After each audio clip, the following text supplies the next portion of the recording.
ತೊಳ್ಕೊಳ್ಳುವ, ಇದನ್ನ ಗುದ್ದಿಕೊಳ್ಳುವ, ನೀರು ಬೇಕಾದಲ್ಲಿ ಸೇರಿಸುವ. ತುಂಬ ನೀರಾದರೆ ಕಾಲಿಗೆ ಹಚ್ಚಲಿಕ್ಕೆ ಕಷ್ಟ ಆಗ್ತದೆ. ರಾತ್ರಿ ಹಚ್ಕೊಂಡ್ರೆ ಬೆಳಿಗ್ಗೆ ಆಗುವಾಗಲೇ ನಮ್ಮ ಕಾಲು ಹುಳ ತಿಂದಿರ್ತಕ್ಕಂಥದ್ದು ಕಡಿಮೆ ಆಗ್ತದೆ. ನನ್ನ ಕೈಯಲ್ಲಿರುವಂತಹ ಈ ಔಷಧಿಯನ್ನು ಮಳೆಗಾಲದ ಸಂದರ್ಭದಲ್ಲಿ ಯಾರದೇ ಕಾಲು ಹುಳ ತಿನ್ನುವಂತಹ ಸಮಸ್ಯೆಗಳು ಇದ್ದರೆ ನಮಗೆ ತಡೆಯೋದಕ್ಕೆ ಆಗುವುದಿಲ್ಲ ಅಂತ ಹೇಳಿದರೆ ಈ ಒಂದು ಔಷಧಿಯನ್ನು ಬಹಳ ಸುಲಭವಾಗಿ ನಾವು ಹಚ್ಚಿಕೊಂಡು ಅಂದರೆ ತಯಾರು ಮಾಡಿ ಕಾಲಿಗೆ ಹಚ್ಚಿಕೊಂಡು ಮಲಗಿದರೆ ಬೆಳಿಗ್ಗೆ ಆದಾಗ ಯಾವುದೇ ರೀತಿಯಲ್ಲೂ ಕೂಡ ಕಾಲು ಹುಳ ತಿಂದಿರೋದು ಇರೋದಿಲ್ಲ ಅನ್ನುವಂಥದ್ದು ಕಡಿಮೆ ಆಗಿರ್ತದೆ ಅಂತ ಹೇಳುವಂಥದ್ದು 100ಕ್ಕೆ 100 ನಿಜ. ಒಂದು ಪ್ರೊಸೀಜರ್ಗಳಿದೆ, ಅದನ್ನು ಅಳವಡಿಸಿಕೊಂಡ್ರೆ ಕಾಲು ಹುಳ ತಿಂತಕ್ಕಂಥದ್ದು ಮಳೆಗಾಲದಲ್ಲಿ ನಿವಾರಣೆ ಆಗ್ತದೆ. ಇದು ಬಹಳಷ್ಟು ಮುಖ್ಯವಾಗಿರುವಂತಹ ಸಮಸ್ಯೆಗೆ ಪರಿಹಾರ ಕೊಟ್ಟಿದ್ದೀರಿ ಎಂದು ನಾನು ಭಾವಿಸ್ಕೊಳ್ತೇನೆ.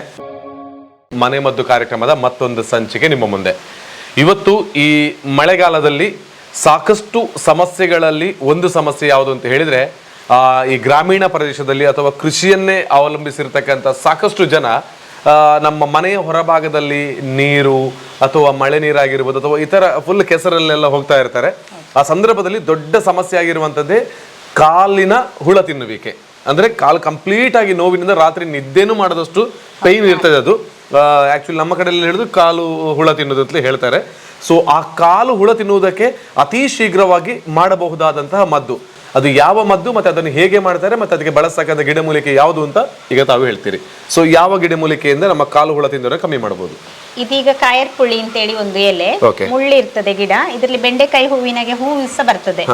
ಎಲೆ ರುಚಿ ಹುಳಿ ಹುಳಿ ಇರ್ತದೆ. ಹುಳಿ ಹೆಸರಲ್ಲೇ ಕಾಯರ್ಪುಳಿ ಅಂತ ಉಂಟು. ಇದ್ರ ಎಲೆಯನ್ನು ತೆಗೆದು ಜಜ್ಜಿ ರಸ ತೆಗೆದು ಅದಕ್ಕೊಂದು ಸ್ವಲ್ಪ ಉಪ್ಪು ಮತ್ತೆ ಅರಿಶಿಣ ಹಾಕಿ ಕಾಲಿಗೆ ಹಚ್ಚಿಕೊಳ್ಳುದು. ಕಾಲಿಗೆ ಹುಳ ತಿನ್ನೋದೇಳಿ ನಾವು ಇಡೀ ದಿವಸ ಮಳೆಯಲ್ಲಿ ಕೆಲಸ ಮಾಡಿ ಮಾಡಿ ನೀರಲ್ಲಿ ನೆಂದು ಎಲ್ಲ ನಮ್ಮ ಚರ್ಮ ಕಾಲಿದೆಲ್ಲ ಒಂಥರ ತೆಳುವಾದಾಗೆ ಆಗ್ತದೆ. ಇದನ್ನು ಹಾಕಿ ಆಗುವಾಗ ಇದಾದ್ದು ಸ್ವಲ್ಪ ದಪ್ಪ ಇದಾದಾಗೆ ಆಗ್ತದೆ. ಅಂದ್ರೆ ತೆಳುವಾಗಿರುವಂತ ಚರ್ಮ ಸ್ವಲ್ಪ ದಪ್ಪ ಆಗ್ತದೆ, ಬೇಗ ಒಣಗಿ ಒಂಥರ ಡ್ರೈ ಆದಾಗೆ ಆಗ್ತದೆ ಇದನ್ನ ಹಚ್ಚಿ ಆಗುವಾಗ. ಮತ್ತೊಂದು ಹಾಡೆ ಬಳ್ಳಿ ಒಮ್ಮೆ ವಿಡಿಯೋ ಮಾಡಿ ಆಗಿದೆ, ಅದರದ್ದು ಪಾತಾಳ ಸೊಪ್ಪು, ಅದರ ಬೇರನ್ನು ತೆಗೆದು ಜಜ್ಜಿ ತೆಂಗಿನೆಣ್ಣೆಯಲ್ಲಿ ಕಾಯಿಸಿ ಅದನ್ನು ಹಾಕುದು. ಇನ್ನೊಂದು ತುಳಸಿ ಎಲೆ ಮತ್ತು ಅರಿಶಿಣ ಅದನ್ನ ಜಜ್ಜಿ ಎಣ್ಣೆಗೆ ಹಾಕಿ 1-2 ಪಚ್ಚೆ ಕರ್ಪೂರ ಹಾಕಿ ಅದನ್ನು ಸಹ ಕುಪ್ಪಿಯಲ್ಲಿ ತುಂಬಿಸಿಟ್ಕೊಂಡು ಅದನ್ನು ಹಾಕ್ಬೋದು. ರಾತ್ರಿ ಬೆರಳು ಸಂದುಗಳಿಗೆಲ್ಲ ಚಂದ ಹಚ್ಚಿ ಮಲಗಿದ್ರೆ ಬೆಳಗಾಗುವಾಗ ಸುಮಾರಾಗಿ ಕ್ಲಿಯರ್ ಆಗ್ತದೆ. ಶುಗರಿನವರಿಗೆಲ್ಲ ಆದ್ರೆ ಇದನ್ನೇ ಮಾಡಿಕೊಂಡು ಹೋದ್ರೆ ಕಷ್ಟ. ಯಾರಾவது ಜೋರಾಗುವ ಚಾನ್ಸಸ್ ಇರಬಹುದು. ಡಾಕ್ಟರ್ನ ಕಾಂಟ್ಯಾಕ್ಟ್ ಆಗೋದು ಒಳ್ಳೇದು. ಅಥವಾ ಮಳೆಗೆ ಹೋಗದಿರುವುದೇ ಒಳ್ಳೇದು ಶುಗರ್ನವರು.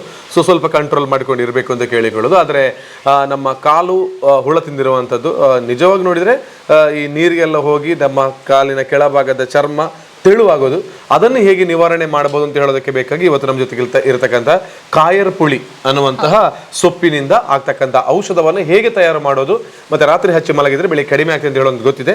ಸೊ ಇದನ್ನು ಹೇಗೆ ರೆಡಿ ಮಾಡ್ತಾರೆ ಅಂತ ಹೇಳೋದನ್ನ ಈಗ ನೋಡ್ಕೊಂಡು ಬರೋ ಬನ್ನಿ.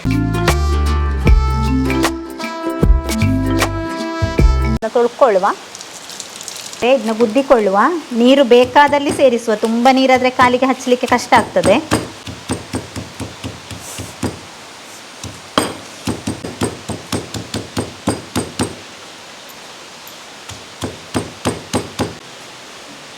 ಈಗ ಗುದ್ದಿದ್ದು ಸಾಕು. ಇದನ್ನ ಸೋಸಿಕೊಳ್ಳುವ. ಒಂದು ಸ್ವಲ್ಪ ಗುಂಪಾಗಿ ಬರ್ತದೆ ಇದು. ಎಲೆಯನ್ನು ಗುದ್ದಿ ರಸ ತೆಗೆದದ್ದು. ಇದಕ್ಕೊಂದು ಸ್ವಲ್ಪ ಉಪ್ಪು ಮತ್ತೆ ಅರಿಶಿನ ಹುಡಿ ಮಿಕ್ಸ್ ಮಾಡಿ ಕಾಲಿಗೆ ಹಚ್ಚಿಕೊಂಡು ರಾತ್ರಿ ಮಲಗುವ ಮೊದಲು ಹಚ್ಚಿದ್ರೆ ಆಯ್ತು. ಕಾಲು ಚಂದ ಕ್ಲೀನ್ ಮಾಡಿ ಡ್ರೈ ಮಾಡಿ ಹಚ್ಚಬೇಕು. ಇವಾಗ ಯಾವ ರೀತಿ ಇದನ್ನು ಮಿಕ್ಸ್ ಮಾಡೋದು ಮಾಡ್ತೀರಾ? ಸ್ವಲ್ಪ ಉಪ್ಪು ಹಾಕಿದ ಕಾರಣ ತುಂಬಾ ಜೋರು ಇದ್ರೆ ಅದು ಉರಿತದೆ, ಉರಿದ್ರೂ ಗುಣ ಆಗ್ತದೆ ಬೆಳಗ್ಗೆ ಆಗುವಾಗ. ಸ್ವಲ್ಪ ಉಪ್ಪು, ಸ್ವಲ್ಪ ಅರಿಶಿನ. ಅಷ್ಟು ಸಾಕಲ್ಲ ಅರಿಶಿನ? ಸ್ವಲ್ಪ ಹಾಕ್ತೇನೆ. ಅರಿಶಿನ ಆಂಟಿಬಯೋಟಿಕ್ ಅಲ್ಲ? ಹೌದು. ಸೊ ಈ ರೀತಿ ಮಿಕ್ಸ್ ಮಾಡ್ಕೊಳ್ಳಿ. ಮಿಕ್ಸ್ ಮಾಡಿ ಇದನ್ನು ಹಚ್ಚಿದ್ರೆ ಆಯ್ತು. ಇಷ್ಟೇ ಅಲ್ವಾ? ಅಷ್ಟೇ. ಓಕೆ.